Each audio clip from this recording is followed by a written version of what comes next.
Hi. Lottery ticket എടുക്കുന്നവരാണോ നിങ്ങൾ? Result നോക്കിയിട്ട് ഒന്നുമില്ലെങ്കിൽ ചുരുട്ടുകൂട്ടി കളയാറാണോ പതിവ്? എങ്കിലിത് വെച്ച് നമുക്ക് വേറൊരു സൂത്രം ചെയ്താലോ? നമ്മൾ എന്താണോ കാണുന്നത്, കേൾക്കുന്നത്, ടച്ച് ചെയ്യുന്നത്, അതെല്ലാമാണ് നമ്മുടെ മനസ്സിൽ പതിയുന്നത് എന്നാണ് പറയപ്പെടുന്നത്. അതുകൊണ്ട് ഇനി ലോട്ടറി ടിക്കറ്റ് എടുത്ത് ചുരുട്ടിക്കൂട്ടി കളയുന്നതിന് പകരം ഇതുപോലെ ഒരു കെട്ടുണ്ടാക്കാൻ ശ്രദ്ധിക്കുക. ആ കെട്ടിൻ്റെ മുകളിൽ ഇതുപോലെ ഒരു 500ൻ്റെയോ 100ൻ്റെയോ നോട്ട് വയ്ക്കുക.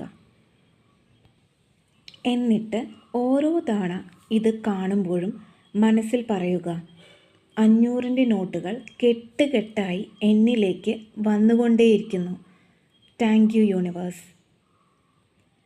ഇങ്ങനെ ഒരു 21 ദിവസം ചെയ്തു നോക്കൂ. നിങ്ങളുടെ കയ്യിലുള്ള 500ൻ്റെ നോട്ടുകൾ കൂടുന്നതായി നിങ്ങൾക്ക് അനുഭവപ്പെടും. Thank you. ഇതുപോലുള്ള മണി മാനിഫെസ്റ്റേഷൻ ട്രിക്സിനായി താഴെ കാണുന്ന കോഴ്സിൽ ജോയിൻ ചെയ്യൂ. വെൽക്കം.